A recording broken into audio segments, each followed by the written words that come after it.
Welcome to May 18th, 2026. The Singularity is learning to audit its own mind.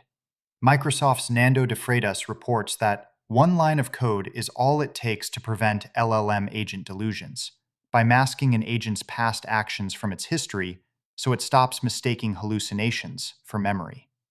Better agents need better tools, and SpaceX AI launched Grok Build, an early beta coding agent and CLI for software engineering.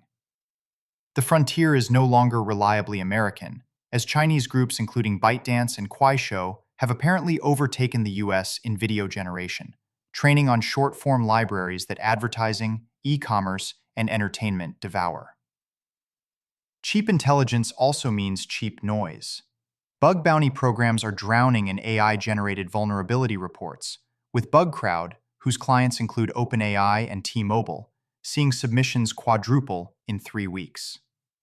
Linus Torvalds concurs, calling the Linux kernel's security mailing list almost entirely unmanageable under duplicate AI reports. Aimed with intent, that firepower is priceless, and Anthropic will brief the Financial Stability Board and central banks on real vulnerabilities its Mythos preview model found in the global financial system. AI is forcing institutions to swap proxies for the real thing. Stanford seniors report cheating is omnipresent, with 49% of surveyed CS majors saying they would rather cheat than fail, as a campus that banned proctored exams for a century now rebuilds assessment around what AI cannot fake. Memory is becoming a decision rather than a default. Apple's new ChatGPT-like Siri app will reportedly auto-delete chats, while a flock camera in Troy, New York just helped convict a man of manslaughter. Ephemeral where you want it, indelible where it counts.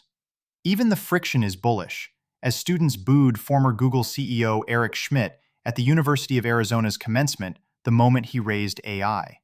And Wired coined the sad wives of AI for partners holding the fort while someone mansplains the singularity to them. The hardware under all this is suddenly a sovereign asset. The president says the White House should have asked for a bigger stake in Intel beyond its 10% holding, after landmark deals lifted its stock over 300%. Apple found margin the opposite way, building a booming budget device line from slightly flawed chips rivals discard. When silicon is the prize, there is no bad chip, only a cheaper one. Powering and connecting that silicon is becoming geopolitics. Emboldened by its blockade of the Strait of Hormuz, Iran wants to charge tech giants for the subsea cables carrying internet and financial traffic, with state media hinting they could be cut if firms refuse. Electricity is the other choke point, and NextEra Energy agreed to buy Dominion for $67 billion, the biggest power deal ever, forming a colossus across Virginia's data center belt. Solar is infrastructure now, not decor, and Tesla is dropping its solar roof tiles for plain panels built in Buffalo. The robot can afford to lose, the human cannot afford to win. Figure's human package sorter won by a slim margin, with his left forearm basically broken, and CEO Brett Adcock predicted, "This is the last time a human will ever win."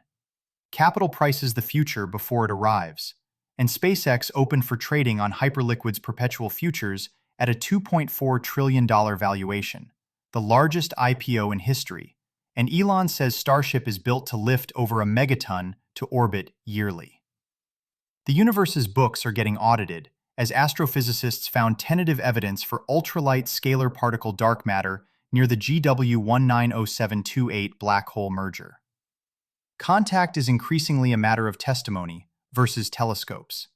Even longtime UAP skeptic Neil deGrasse Tyson changed his tune on national news, arguing the question has shifted from "Are we alone?"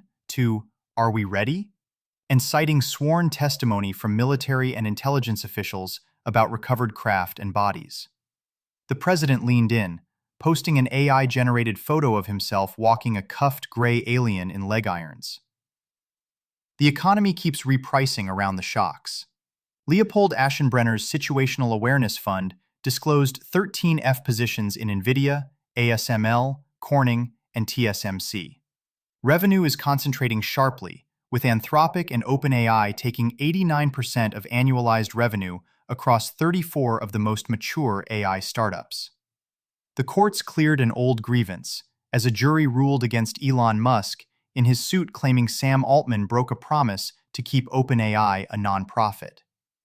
Culture is archived even as it accelerates, with the Library of Congress preserving a little piece of hell by adding the original Doom soundtrack to the National Recording Registry. And one quiet data point outweighs them all, as population records and Google searches tie the birth rate plunge to the spread of smartphones. Be fruitful and multiply accumulate.